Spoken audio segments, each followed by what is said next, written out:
My wedding was supposed to be a joyful celebration, but my father's absence transformed it into a painful reminder of his abandonment. Growing up, I had always imagined him walking me down the aisle, a moment I cherished since childhood. Yet when the day arrived, his seat remained empty, a void that no one else could fill. The lead-up to the wedding had been stressful. My father's initial reaction to my engagement felt hollow, and when I asked him to walk me down the aisle, he hedged, mentioning unspecified health concerns. As the date approached, he became increasingly evasive, claiming his arthritis and the stress of travel made attendance impossible. I tried to accommodate him, offering to arrange comfortable transportation Once your and nearby vegetables lodging, are cooked, but he pour in the insisted it broth was or his stock. health that prevented him from coming. Against my better judgment, I accepted his explanation and made peace with walking down the aisle with my mother instead.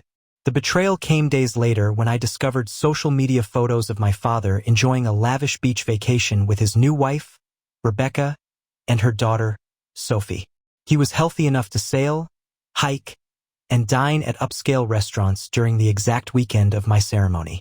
The realization that he had lied to me, choosing leisure with his new family over witnessing one of my life's most important moments, shattered something within me. When my father finally called, his tone was inappropriately cheerful. He offered to send money as compensation, framing it as a gesture of care. His apology felt manufactured, and his attempt to purchase forgiveness through a financial gift only deepened my wounds. When I mentioned the vacation photos, he scrambled to explain, claiming the trip had been a last-minute surprise he couldn't refuse. His justifications rang hollow. I had called him repeatedly, practically begging for confirmation of his attendance, and he had let me believe his health was the obstacle while secretly planning an escape. The conversation escalated when he suggested I wouldn't need him because I was independent and strong.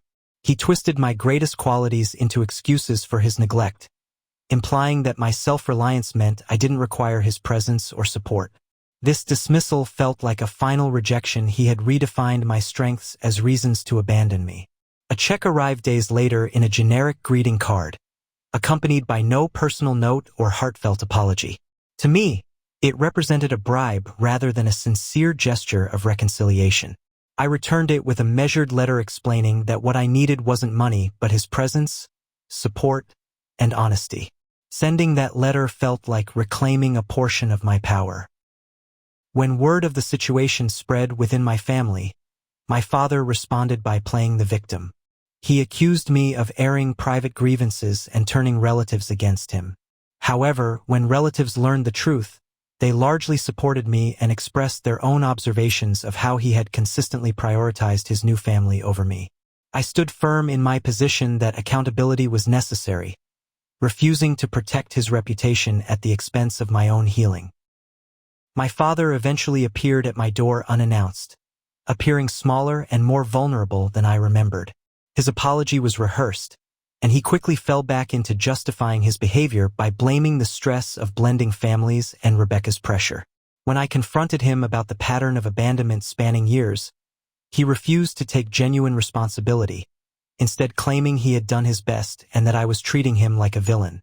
The conversation ended with him leaving in frustration, and I remained resolute in my position. Break time equals 0. 5s/.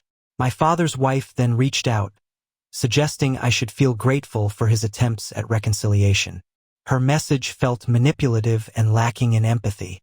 I responded frankly, telling her she had inserted herself into a situation that had nothing to do with her, essentially becoming a replacement for the family relationships my father had discarded. I expressed the depth of my pain and my refusal to accept her narrative that I was being unreasonable. 2 months after cutting off contact with my father, Sophie called me in desperation. She explained that my father had abandoned her and Rebecca, sending divorce papers without explanation and leaving vague text messages about his whereabouts.